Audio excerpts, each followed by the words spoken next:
Poor Hasbro. The Bank of America predicts a 29% decline in value as Hasbro continues to strangle the life out of its largest entities, Magic the Gathering and Dungeons and Dragons. Both for the exact same reason as well, a continuous chase towards ever greater monetization, which has at this point caused the udders of the cow to turn purple, and they're about to fall off completely if the recent reactions to their moves is any indication. As, of course, in case you are unaware, Hasbro is the parent company of Wizards of the Coast, which in turn, of course, means that they have power over both Magic the Gathering and Dungeons and Dragons. These two entities are some of the largest moneymakers for Hasbro, which is, I think, just about one of the largest, if not the largest, toy manufacturing company in the world. They once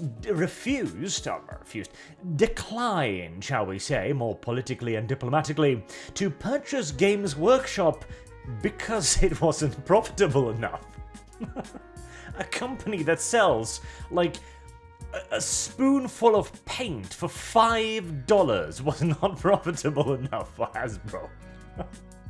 This should give you some idea right here, but of course, over the last few, months and years, in the case of Magic the Gathering, they've been pushing a bit too hard. The open gaming license was, well, not even the drop or the straw that broke the camel's back, it was the truckload of cement that crushed the poor unfortunate camel beneath the weight of obvious monetization planning. And I still 100% maintain that the Open Gaming License 1.1, that nonsense, that was specifically designed to crush competitors. It wasn't designed to counter Disney or anything like that, like they claim now after having been called out on it. Disney is not an $850,000 company.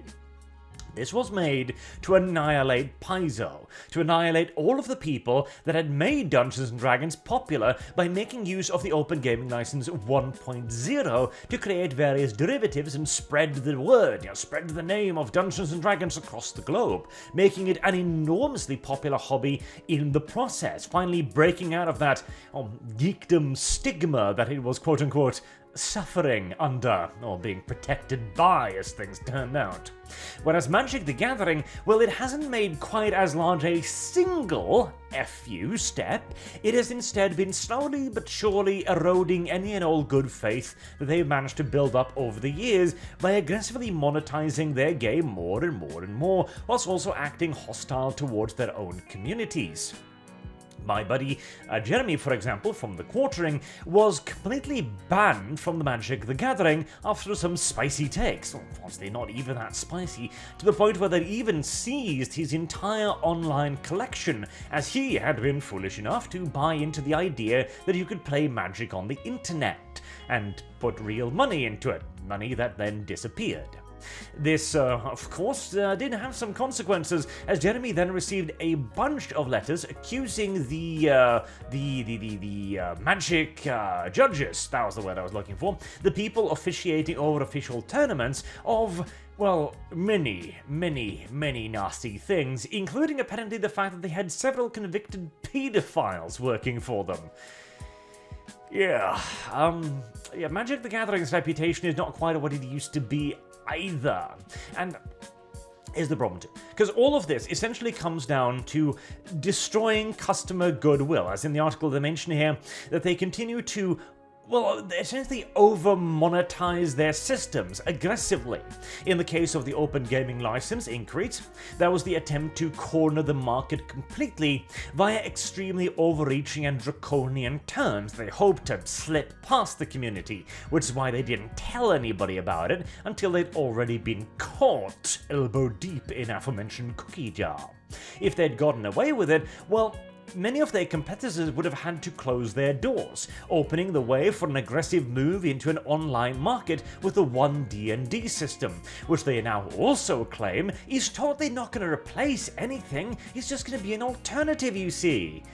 Until the alternative becomes the only alternative, of course. See, in the Soviet Union, there were several potential parties you could vote for, you see. It's just that all of the parties were approved of by the party, and in reality were only just constituent parts of the party. You still had plenty of options, and you could vote, it's just, you didn't have a whole lot of real options, shall we say. And that is undoubtedly what they were trying to go towards there as well. Magic the Gathering has been a pinch more successful in this monetization strategy, as they've actually managed to launch and maintain their own online component, but there was also the recent kerfuffle over the ridiculously priced little collector pack nonsenses, and the obvious fact that Magic the Gathering 2 is doing more and more idiotic collabs with anyone and everyone who is willing to do so.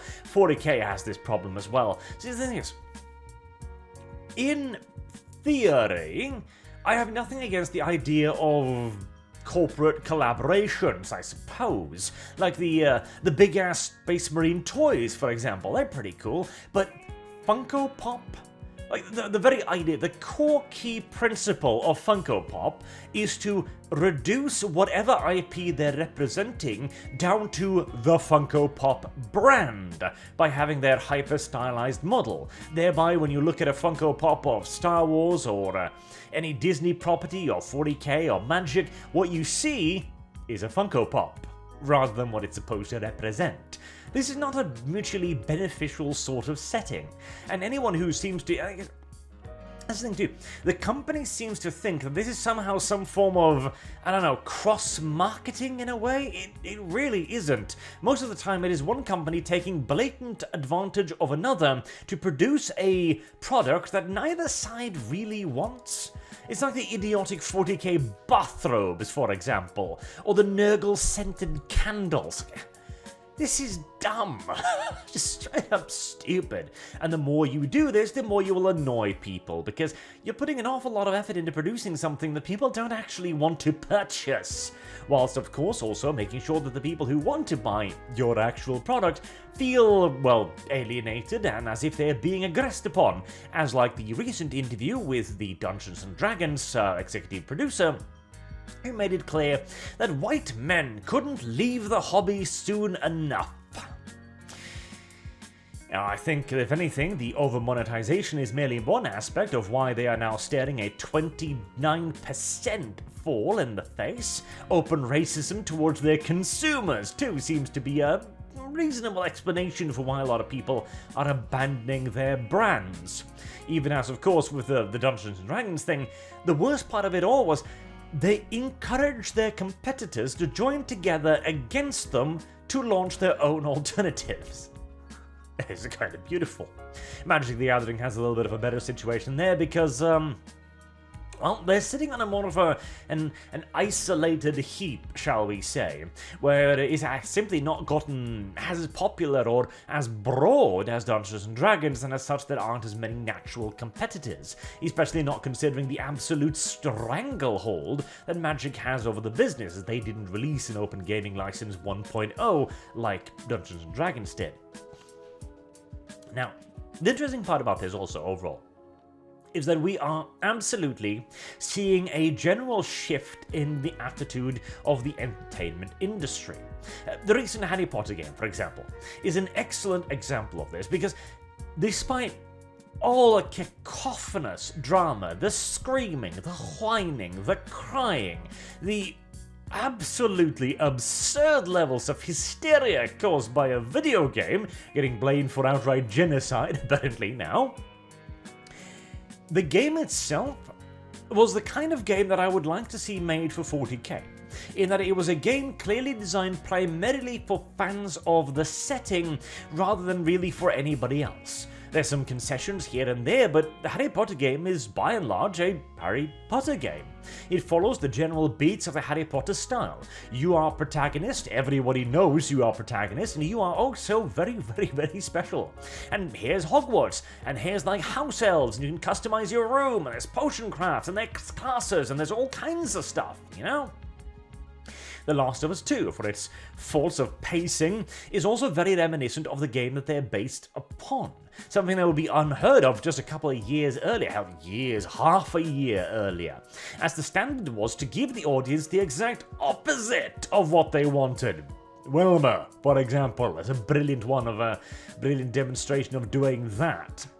And if this continues, and I think it will, because this thing, The Last of Us is an economic success. The Harry Potter game is probably the largest economic success in gaming in recent memory. I would not be at all surprised to hear over the course of the next couple of weeks that it's smashing sales record after sales record. And a lot of that has to do with the drama, of course, as well, but it's at the end of the day a relatively solid game that speaks to the audience it was intended to target. Such a ridiculous notion. And again, we've been saying it for years, but it's finally slowly, oh so slowly, inched its way up the flagpole until it finally reached the motherfuckers who can do something about it. The money men. And that is what we're going to probably see here at Hasbro as well. As the stock begins to crash, a lot of people with more money than sense in many cases are going to see, there is an enormous decline in this company's value. And yet look at the shit they're sitting on. Look at this, like Transformers, Magic the Gathering, Dungeons and Dragons. These are easily exploitable IPs even without over-monetizing them. All you've got to do is give the customer what they're bloody asking for. It's not difficult, and anyone with an iota of sense could deliver on that, making it an absolute steal if you swoop in and purchase the company. Of course, that will also lead to the reverse of the current idea of the investorship, because right now, products are being made to be woke, because they are not appealing to the customer, they are appealing to the investor. They are appealing to those who invented the ESG score, the environmental social governance nonsense. They are appealing to the people who have so much money that they've given up on making it. Now they're just handing it out for their preferred political bullshit causes.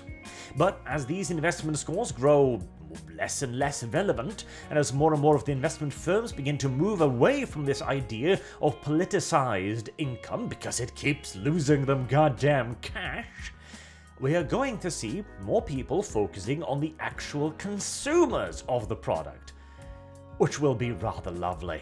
I don't know if it'll... Is it too late for Dungeons and Dragons? Is it too late for Magic the Gathering? Maybe. It might be. Like, the amount of bad will that's built up, that is one thing, but what is even worse is, what happens to, say, Dungeons and Dragons, right? When it's built up all of this negative will amongst, well, our group, the one in the ascendancy right now, and they built up so much goodwill, quote, unfucking quote, since nothing is ever good enough, with the progressive hordes who, well, barely bought their stuff to begin with, and are now in a cultural decline as well. They can continue to speak to them, and it's not going to benefit them in any way. They can try to pivot, but again, it's going to be years before, quote-unquote, our side gains the institutional power of our opposition, meaning that if Dungeons & Dragons tries to pivot, it'll probably just be called out as a racist company and slapped in the media for the next half-decade, etc. It's, that's a kind of a lose-lose scenario, really, and I imagine a lot of companies are not going to survive that transition, as they have aligned themselves too heavily with, well, evil at this point, to ever strive towards the light, yet again, to use, overly dramatic terminology. Well, I myself don't particularly mind, honestly. If anything, I would like it if we saw less giga companies, if they could be broken up into parts, if we could slice off a itty-bitty few bits of Hasbro, for example, and create more independent companies who are responsible to their customers first, rather than the investors. Well, I don't see how that could possibly be a bad thing, frankly.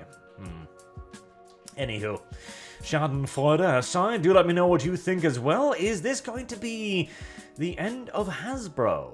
I I doubt it'll kill Hasbro. Hasbro is too large, and they could always sell this nonsense off. But it may very well mean that some fat is going to be trimmed. And in the case of Hasbro, that might mean that entire wings of their production services, like D&D or Magic, might be cut loose in favor for fresher flesh and greener pastures. I'll have to wait and see, I suppose. Until next time, I've been Arch. Thank you all very much for watching, and I hope to see you all again soon. Have a good day.